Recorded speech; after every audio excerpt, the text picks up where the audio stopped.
Christine, I'm so grateful to have you on. And just in our pre-conversation, kind of seeing some of our similarities with our ancestry and loving your creative work around humanity and this work that you have, Remnants of Humanity, the book. And I see you as a wise woman elder, especially after reading this and even our discussion, and just your whole countenance, your aura is just this wisdom and love. And so I always say like hashtag life goals when I meet somebody like you, because I feel like that's what we're trying to move into, but you were on the forefront. You didn't conform to No, the typical feminine way, let's just say. And I'm curious a little bit about that because it's not reflective in your book because it's a work of fiction. So I want to know a little bit about your awakening to the sacred feminine. I was a stay-at-home mom with two fragile ex-children. That does something to you. And I love just being creative. I painted at home. I would paint huge paintings, like Mhm. in the kitchen, because that was the space I had. And I would just tidy it up. But I loved it. And I guess now they call it regenerative gardening. Oh, And then I'm really into nutritive food. So, like right now, I just made a big pot of bone broth and to you're in make. Hawaii right now. Huh? I'm Yeah. in So you've Hawaii. always been drawn to work with the earth, let's just say like garden tending or Yes, foods and, yes, nourishment really from the earth. yes, Did you yes. have any dogmatic type of, I mean, you had to have from your generation, just that patriarchal, because as I'm reading your book, I'm like, oh, she really had some kind of a gnosis type of awakening. Curious Well, about that. I was fortunate in that I was only one of four girls. So we didn't have any of that, the masculine kind of being prioritized or anything in our family. So we were all encouraged. My mother, who was the granddaughter of the Josiah Gibbs, she was a Gibbs, and she just tried to make us all we could be. And she would bring home like Rachel Carson books and things like that. And we were just opened up to that. They had terrible schools where I grew up in San Pedro, which is the harbor of LA. She said, "Oh, these schools are not any good. So there's a new Catholic school starting." So then I said, "Sure, whatever." She said, "But if they try to indoctrinate you or tell you you're going to hell, ignore them and That's let me such a know." gift. Such a gift. So it was a gift. So I never took it seriously.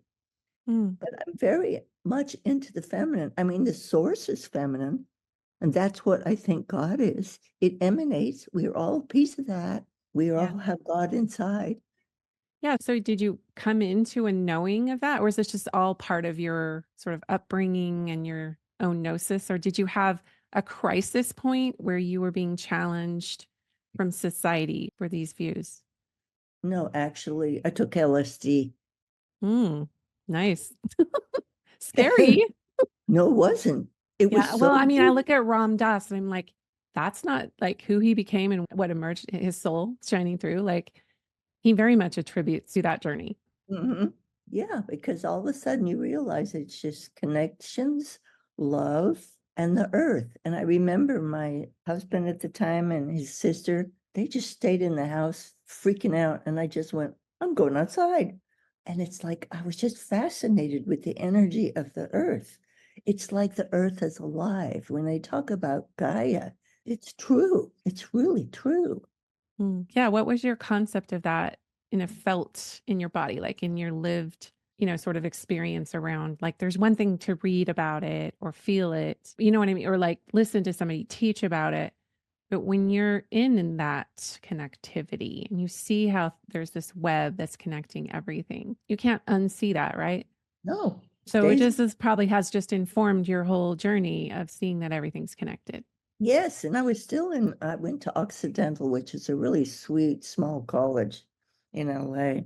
And fortunately, my teachers, my art teachers and everything, they understood when I just had this huge experience. All I could paint was white mandalas. Mm. It What was was that cool. about? It was from seeing that center and the whole unifying field Mm. and meditating.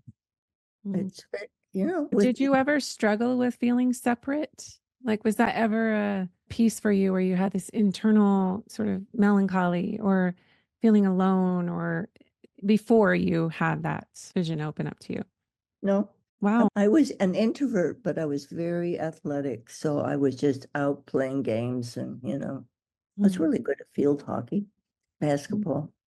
So it sounds like you had this connection not only to the earth, but to the physical, but this done like the physical reality, the material Mhm, reality, seeing the mhm. interconnectedness of nature and the sacredness of the body with nature. So, what I want to explore with you that was of interest to me when I looked at your work was dream tending and the Jungian. I told you I'm a Jungian nerd, the teachings of Carl Jung, and I love Me too. Pacifica. Yeah, you too. Yeah, Pacifica, where you studied, I guess 27 years ago, you said you graduated from Pacifica. And I was drawn to their master's PhD program in depth psychology with Jungian archetypal studies emphasis, which is still kind of on my bucket list, but I've sort of extrapolated my own education path. But, anyways, so with dream tending and the imaginal realm, I think this is a place where, as we move more into this feminine era of the earth and people coming into their own interconnectivity, I think that these types of concepts have been in the past a little harder to grasp. Dream tending, the imaginal realm, that kind of thing, even shamanism. Let's start with shamanism for you, because you had a lot of teachers and you yourself went into this work. How would you describe that? Especially, I guess, from a feminine healer perspective. How would you define shamanism? What was it for you? It's a way of working with people that just opens you up. And the strange thing was when I was first doing therapy with people, I would have to do a lot of cleansing and everything to get rid of the client's stuff. Mhm. And I would take about a half an hour of doing all these rituals and everything. Then I started working with Hank Wesselman, who is such a hoot. He just passed a few years ago. He was in Hawaii. But I just started seeing people that way. And he said, just do it.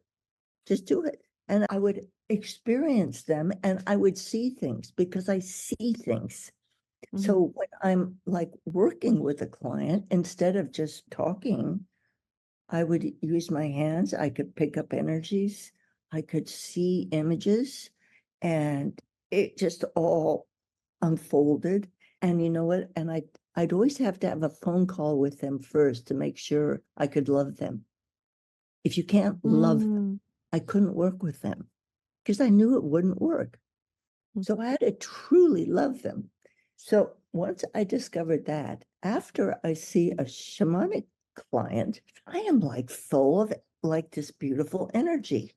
And I went, oh, wow, this is way better. This is way better than just going into their family history and everything or That's a whatever. traditional therapy analysis Yeah. approach. Mhm. So I do them, with COVID, I could just do it on, well, I never could figure out Zoom, but I used FaceTime or I'd work on them and I do it like a surrogate and I could see so much. I would just get downloads. So a lot of the experiences in the book, Remnants Mhm. of Humanity, are actually my experiences I had and Oh. dreams. Mhm. Or is it? Yeah. Bly gets into working with the young men in the community, the men's community. That experience is mine. This wise being that I was just so attracted to in a dream. And I remember my husband at the time that I had to divorce, and he just didn't want me doing this work. He hated it because I was seeing things, and especially about our relationship that just did not really, was not healthy. Mhm. So I had to move on from that. So anyway, oh, So, yeah, just that dream of what he's saying, for when they're talking about finding your spirit guide, mhm. that was my dream. I first had a dream and it was this amazing experience. And then I just, how if you move your head or something and you lose the dream, I was so furious with myself. So I had another dream as soon as I lay down, and there he was again. And there he walked in the fire and burnt up, and then came out and touched me in my heart. I mean, dreams are amazing. Well, for me, that's why I wanted to talk about dream tending, because I'm familiar with it, but I think for a lot of us, we don't have vivid enough. Well, I'm okay. So I've had a handful of very vivid dreams that have really impacted my life. I haven't had one for a while, but it's like I forget them. Yeah, me too.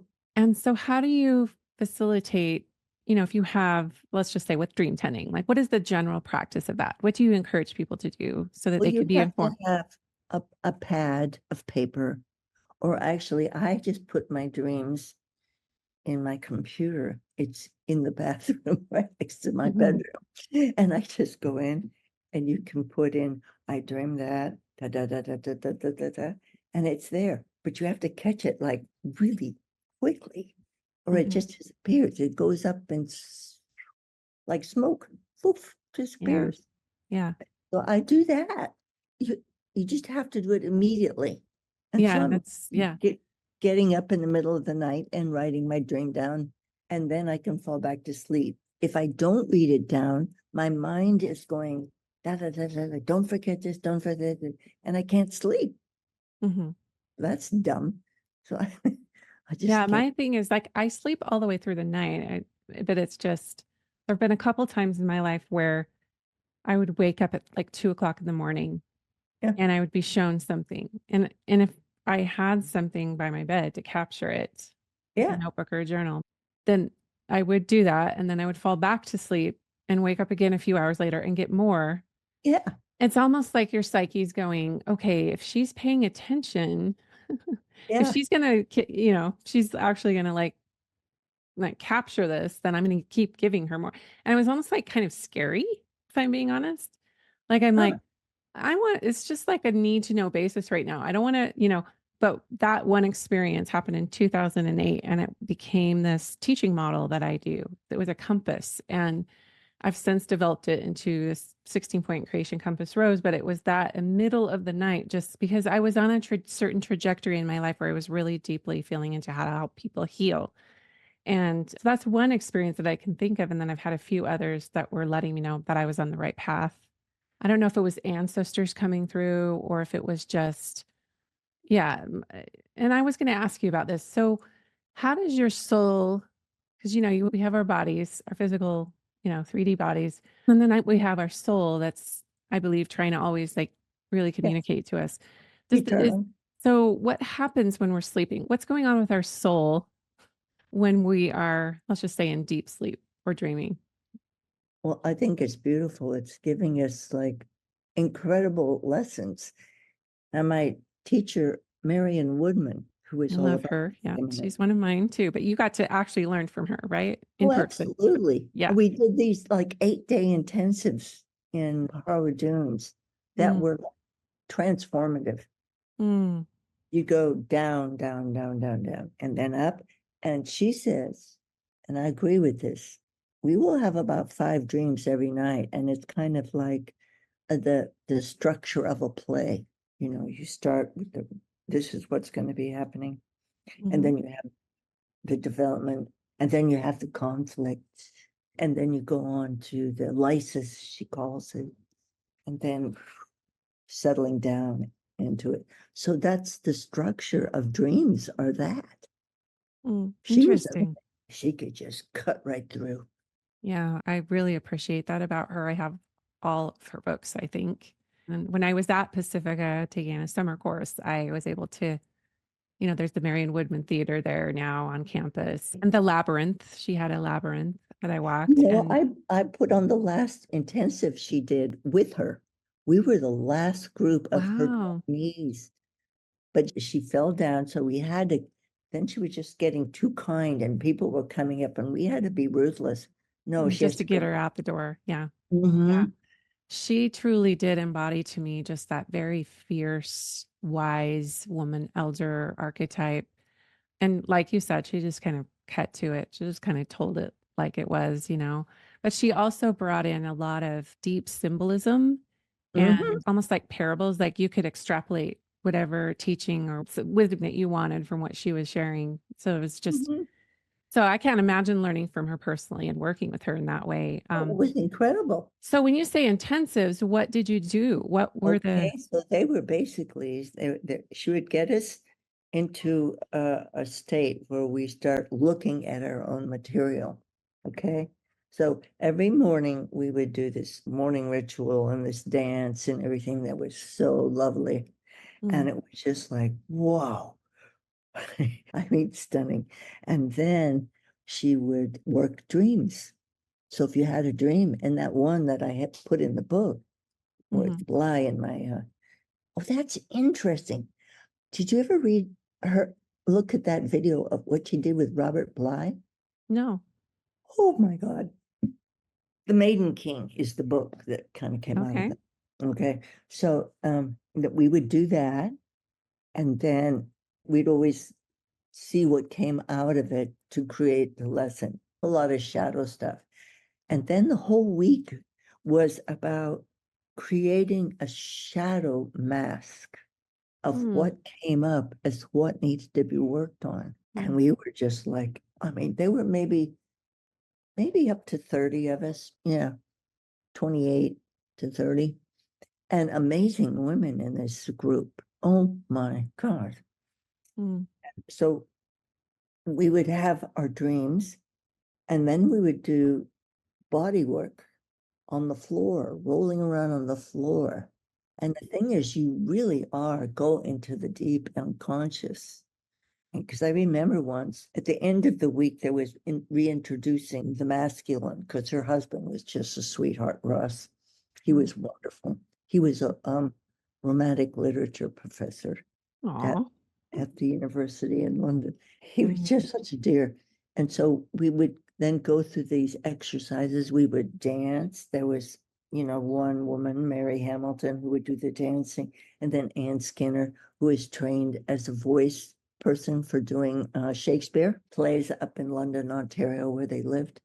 And it was amazing. And then you would go through these deep experiences, and then you would just either take to writing poems, painting something. And the thing is, you're so much in the unconscious. You How don't do you really do that without like plant medicine? Let's just say, because don't need plant medicine. that's the You work need, that I'm really drawn to as I look at my future path and doing retreats and whatnot. yeah. Is be able to get people through their bodies as the portal, as you say, whether it's rolling on the ground or whatever, just to access the shadow self, the unconscious. Fascinating. So is it just through like drumming, or was it more just Um, body somatic exercises? Well, there would be music. I like doing drumming myself, but Mary would put on special tracks of music that were kind of evocative. It's amazing what would happen. So anyway, this one day at the end of the week, there's all our artwork and poems and everything all over the wall. And Ross came in and he said, "Who wrote this poem?" And I said, "I didn't get it, that I wrote it." That's how deep in the unconscious you are. You have no idea. It just comes out. Okay. Wow, that sounds a lot like my experience. Like, duh. Because I wrote it. He So says, interesting. It's that capturing thing, right? "Mhm, It's like when it arises, then you just get it out. We don't yes. create enough space in our daily lives to be able to Mhm. get into those imaginal realms or the deep shadow, because it Yep. can feel dissociative or off-putting or scary to not have that control. You would like, it's fun not having control. I'm moving more into that. It's just that that's what's kept us safe. Yeah. And Yeah. even when we're creating, there's that Yeah. tendency to control and Yes. censor ourselves. And so it's like, because I was a painter, I had to use my left hand because I was too good at the right hand. So I would use my Interesting. left hand, and then I could look like a kid did it because that's with my left So, hand. We would figure out what shadow aspect we wanted to put in our mask, and mm, we would learn how to make masks. And she mm, would start with this mothering exercise. So you had to, and you wouldn't believe all the issues that came up when after that first exercise of being the baby with the mother. It was stunning. Mm.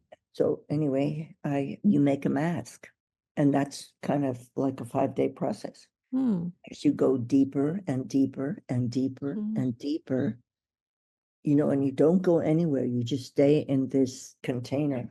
When anyone says Marion Woodman, I'm like, wait, what? Especially if they knew her and worked with her. Yeah, but she would have you go in and you do these dances at night. So you'd have these Mm. dances like in the peak where you just put on the mask and you became your shadow. So I remember that there was one woman who was just crawling around on her belly on the floor the whole time. Wow. She had gone into some real primordial something or other.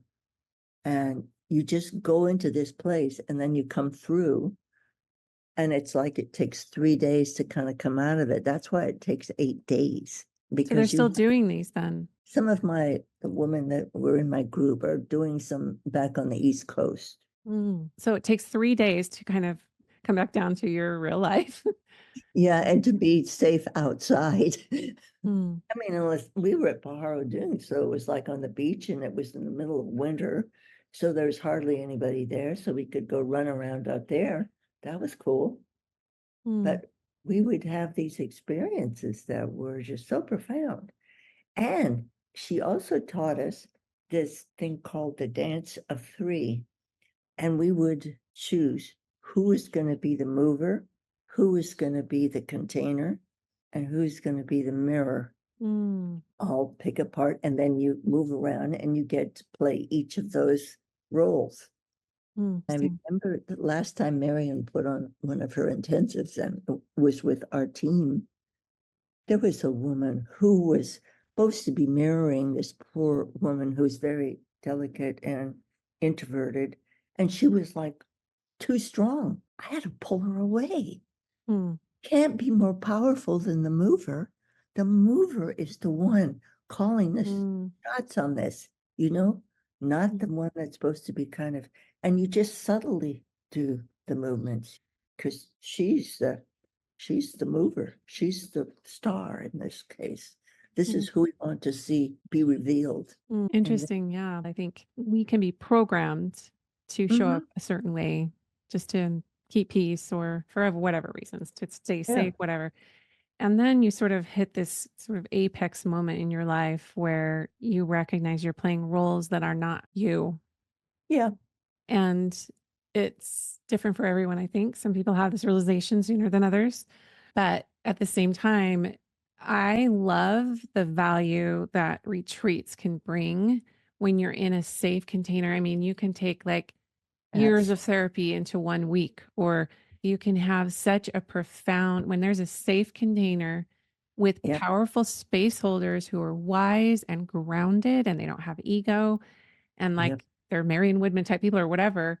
And I would say especially groups of women doing this work, in the feminine, because it's a whole different level of trauma. It's a whole different level of, like you said, that mother baby bond and that primordial just feeling into like the incarnation and what the feminine actually is. So when you have a powerful group of women who are in that container, miracles can happen. What you can access is, beyond.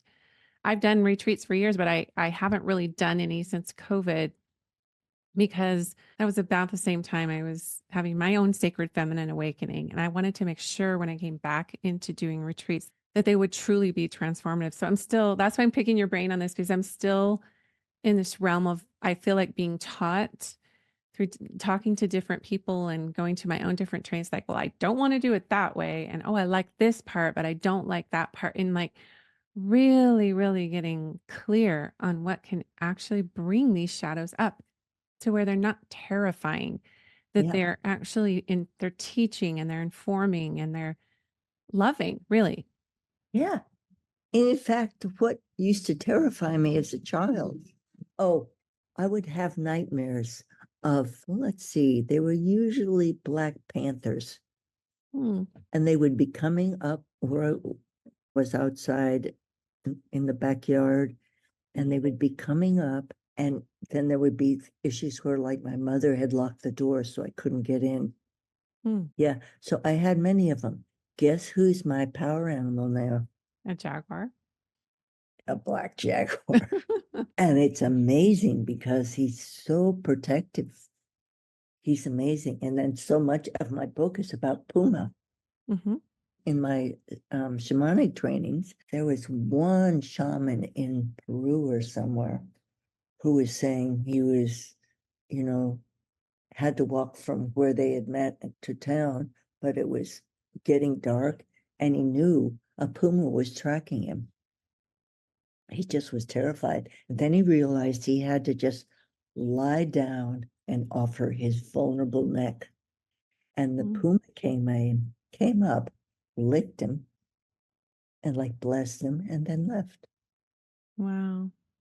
Yeah, Now, I guess we fear we're going to get devoured when we really embrace or invite in that deeper shot. And the black jaguar definitely represents. and you're very vulnerable when you're afraid.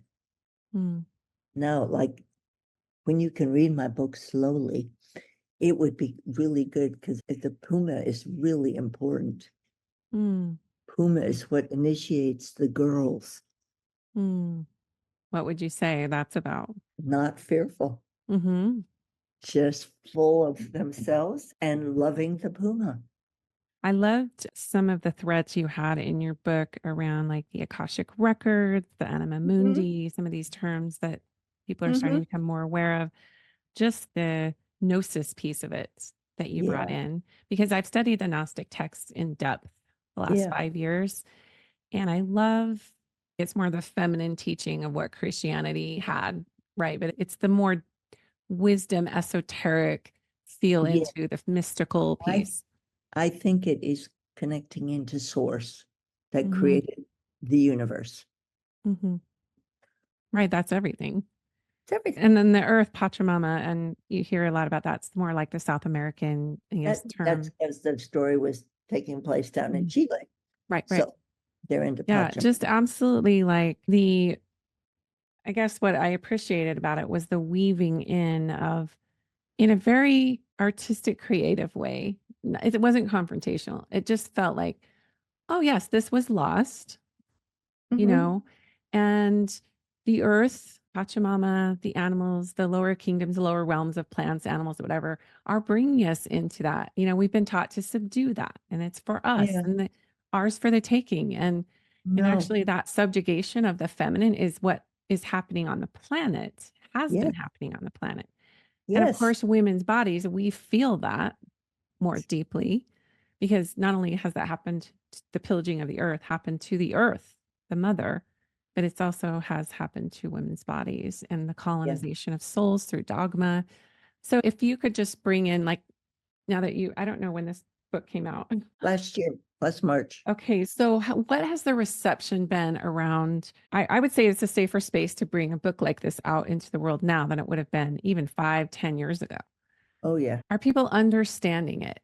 Even though it's all imaginal and it's quite Some esoteric do. and shamanic, are people resonating with it? Are you finding that they're understanding it? I wanted to have, you can hire reviewers to review it. Two of them were pretty good. The other one was like, oh my God, is she living on the same planet? It was just like, That's actually a compliment. I don't know, but she Well, just didn't get it at all. Some people don't. And that's why I had to put that section in the back explaining what all my terms meant. yes, and I appreciated that, especially I think for the layperson coming in and just like a post-apocalyptic sort of like, Mhm. this is what we did to the earth. Here's how humanity bands together. Here's these ancient wisdom traditions and the ancient Mhm. wisdom and the healing arts, and like we're coming back to that. I believe that is the trajectory. I'm sure you would agree that Yeah. we're on. It's just like the only way that we're going to actually really internalize this and come into that oneness is when these modern things are kind of stripped from us. Mhm. And of necessity, we're kind of forced to go within and to find that Yeah. connectivity. Well, Yeah. this is delightful. I want to ask you one more question about dream tending because I'm kind of like caught up on that. Oh, you know what? I love dream tending. Why? He included everything. Have you worked with him, Steve Mhm. Eisenstadt? Oh my God. What he does is His name's Steve Instead of Isaacson. Eisenstadt, Okay. he's the one that started this whole dream tending thing. And it's kind of more based on a shamanic tradition. This is how I got into shamanism. It's basically through Steve Eisenstadt, because he worked with them down in Australia. Okay. And so it's funny, when you are working someone's dream, you never face them like this, you leave an opening so something can come in, like the sacred dimension, the spiritual, the whatever. And it's amazing because he would have us, when you're working a dream, at the end, he would say, okay, if it's a scary animal, look into their eyes. He is so non-dogmatic. It's why I love him. You don't have to do it this way, that way, the other way. It's like you're having an encounter with this other realm. He was very influential, and he's the one that started Pacifica Graduate Institute. So when I went, I got him as my teacher. Mm, And what a then, blessing. oh, I know. I was very lucky. He Mm. was amazing. Now he just has his courses. You can go take his course. And I love, Santa Barbara is my happy place when it comes to all this stuff. It's kind of that mecca of a Yeah. lot of these Jungian. Oh, yeah, it was like was going to summer camp. And we had really good food, and it was just really nice. Well, you've had a fascinating connection to different people in your life. And sorry if you don't mind me asking, are you open to sharing your age? Because I just had a woman that's 92 on my show. I'm 78. 78. Perfect. I love it when women answer the call and they are not defined by the age part of it. Like, I can foresee myself just now getting started. I'm 55, like just now getting, probably by the time I'm your age, I might have settled into my happy place. My kids will be gone and all the 50s are things. a really good place. I mean, 55 is wonderful. Yeah, I like it so far. It's just, we tend to look at, well, what does a 55-year-old do? Like, I look at pictures of my grandma when she was 55. It's like, okay, well, this is just a different era. It's a time of, like you said, that opening for the feminine, the sacred portal of women who are kind of born for this time, and they're all awakening at different times and at different life stations. And that deep shamanic, earth-based sort of awareness of their place in this web. I think that's the real pain point, is that when you go through a portal of awakening or initiation, you often feel so alone that you feel disconnected from the web, but really because you think it's like a matrix that you kind of unplugged from. And the way you're close to everything else that's real. Yeah, finding reality, grounding yourself in reality other than just media or projections or paradigms, and just like, what is actually real? And listening to you and other people and my own experience, it's just like, that web is real. That web that's uniting all of us, that's what's real. Everything else is an illusion. Exactly. And it's been foisted on us to keep us dumb and under control. I don't do well with people trying to control me. I really don't either. You talk about sacrificing certainty. What does that mean to you? Just don't ever think this is the way it is. We have no idea. Yeah. Everything just opens up and changes. Because it's evolving, right? Yes. So we are part of that co-creation in the universe of God and expanding that and evolving consciousness. And so I love that. It's also a little frightening when you've been taught that you should be adhering to a certain set of principles or beliefs or practices that are going to bring you to that connection. I have many Mormon cousins who are still in it. Yeah, for our listeners who don't know this, like Christine, you have Mormon ancestry. And you told me that your great grandfather wrote this book, Lights and Shadows of Mormonism, and you have ancestry that goes all the way back to Joseph Smith, as do I. But your mom sort of broke away. That was her grandfather, right? So she sort of broke away from the dogma, and her father did. And her father did. He went and walked away from Utah in the spring, a borrowed jacket, and walked all the way to Hollywood, California, Oh my goodness. put himself through Hollywood High, and then USC, became a lawyer. He was a difficult person. You have to admit, he was really difficult. But he did like go after Standard Oil and try to support the small oil. So of course he didn't get rich because he was uncompromising in a way like that. So he wasn't taking how they control you. They give you, gifts of, prestige and more money and stuff like they've Yeah, kept most everybody today. He just wasn't. that wasn't So his thing. Yeah. yeah. Yeah, I think, and I think this is also the male wound, right? So we can talk about the feminine wound, but then there's this male wound of like achievement model and, Mhm, playing the game of capitalism or whatever. And that can show up in religion. It can show mhm, up in many, hierarchical organizations, mhm. capitalism, gone wild. But that's really brilliant. And I was just looking at this, how I mean, it's brave. Everything that you're saying that he did is super brave. And what year would he have been alive? He He, was like thrown out of the church. He was a rebel, and he had a paper that he would write about what the reality of what's going on, what they were doing to the native population, things like yeah. that. Yeah, so that's something I've been really feeling into myself as I study Mother Gaia and looking at how we've, through manifest destiny and how we've colonized in the name of God all these lands. And, Good. right here in Utah where I live, there's just a lot of trauma in the land.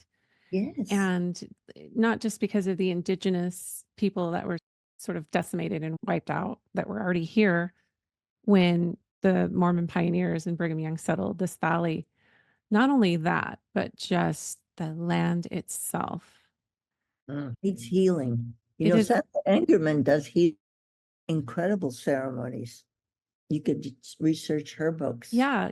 I have heard of her and I'm acquainted with several, I guess you could call them grid workers or ley Yeah. line, kind of people that have that ability to not only, He I guess they do froze. dowsing and other things, but that can find these ley lines and say, this is the trauma that's being held here. It's just a fascinating exploration into, we are sort of this culminating generation who's now really looking at what has happened in the name of conquering. And the Yeah. abundant resources are like not as abundant now because of Oh, what we've done. in Pilford. Yeah. Well, anyway, I love this. I love that you use creativity as your medium to express and heal. Like you had this beautiful artistic talent, and then after a while the chemical sensitivities just got to you and you had to use writing as but you've seen the value of expressing through these retreats and doing your art and writing, and it's all just been this way of you sort of resourcing your natural gifts and letting it express. What a gift that you had that upbringing that allowed you to just disassociate from those false paradigms and just feel into who you are, and then having children that have this fragile X, and you just have a really fascinating history. And so I just honor your work. I honor what you're doing. And I'm excited to get into my mature feminine and really step into this unapologetic. It's so like Marion Woodman and people like you, they're just unapologetically like, yeah. And getting out of that people pleasing. Yeah, forget that. Yeah. So where can people find you, Christine? On my website, christinezecca.com. I try to put everything there. Yeah, and so people can access your book there as well as I believe on Amazon is right. So it's called Remnants of Humanity, Journey Throughout Our Sacred Earth to Restore Balance Held Within the Feminine Dimension. That's so rich, that title. And Balance Held Within the Feminine Dimension. my second book is a continuation. Oh, nice. When is that coming out? You're still doing it. You're still at I it. have, That's great. I have to finish it, but I'm totally engrossed in it. Oh, how wonderful.